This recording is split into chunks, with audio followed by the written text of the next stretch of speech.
দর্শক, আমরা জানি ভোট গণনা চলছে, আর এই বিষয়ে আমরা আরো জানবো। জাহাঙ্গীরনগর বিশ্ববিদ্যালয় থেকে আমাদের সহকর্মীরা আমাদের সবশেষ তথ্য জানাবে। ক্যাম্পাসে আছেন আমাদের এক সহকর্মী রিয়াজ রায়হান। রিয়াজ, এই মুহূর্তে সিনেট ভবন থেকে জানান ভোট গণনার খবরাখবর কোন পর্যায়ে আছে এখন, আর পরিস্থিতি কেমন সেখানে?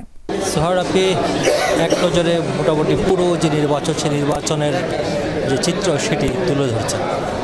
আসলে পুরো এই গত 31 ঘন্টা ধরে এই নাটকগুলো চলছে। ভোট গ্রহণের পর থেকে যদি আমরা হিসেব করি, তার আগেও 8 ঘন্টা যদি ধরি তাহলে 39 ঘন্টা, অর্থাৎ গতকাল সকাল 9টা থেকে শুরু করে আজকে রাত 12টা পর্যন্ত যদি ধরি তাহলে প্রায় 39 ঘন্টার যে নাটকীয়তা, সেই নাটকীয়তা এখন পর্যন্ত শেষ হয়নি।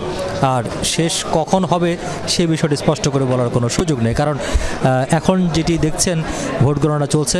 9 থেকে 10টির মতো হলের যে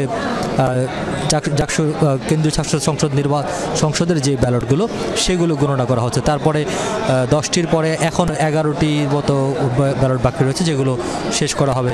এখন আমরা যদি হিসাব করি তাহলে সন্ধ্যা 7টা থেকে মূলত গণনা শুরু হয়েছে কেন্দ্রীয় ছাত্র সংসদের। যদি 10টি যায় তাহলে 7টা থেকে 12টা পর্যন্ত অন্তত 5 ঘন্টা সময় অতিবাহিত হয়েছে। 5 ঘন্টায় 10টি এখনও পুরোপুরি শেষ হয়নি। তার মানে যদি আমরা ধরি সেক্ষেত্রে আরও 5 থেকে 6 ঘন্টা লাগতে পারে বা তারও বেশি সময় লাগতে পারে। এরপরে আবার গণনার পরে আবার যদি কোনো ভুল ত্রুটি থাকে সেগুলো আবার সমাধানের চেষ্টা চলবে।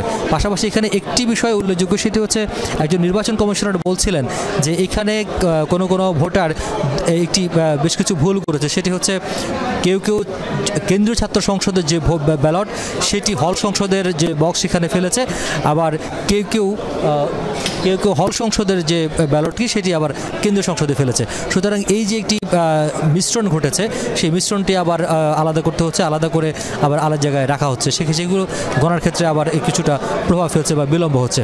এই কারণে মূলত বেশ কিছু জটিলতা তৈরি হচ্ছে। যেহেতু এটি আসলে হাতে গুনলে নানা কারণে, যেহেতু সনাতন পদ্ধতি, যে পদ্ধতিতে এখন আসলে অন্য কোথাও ভোট গণনা হয় কিনা আমাদের জানা নেই, কারণ এটি অনেক দিন আগ থেকেই বিভিন্ন নির্বাচনে ওএমআর পদ্ধতি ব্যবহার করা হয়, অর্থাৎ মেশিনে ভোট গণনা করা হয়। সুতরাং এবার যেহেতু এখানে সেটি হচ্ছে না, সে কারণে মূলত 8,000 ভোটারের যে নির্বাচন, সেই নির্বাচন 31 ঘন্টায়ও ফলাফল দেওয়া যায়নি এবং আদৌ আগামী 5 থেকে 6 ঘন্টার মধ্যে দিতে পারবে কিনা সন্দেহ রয়েছে। রিয়াজ সবশেষ জানাচ্ছিলেন, ধন্যবাদ আপনাকে।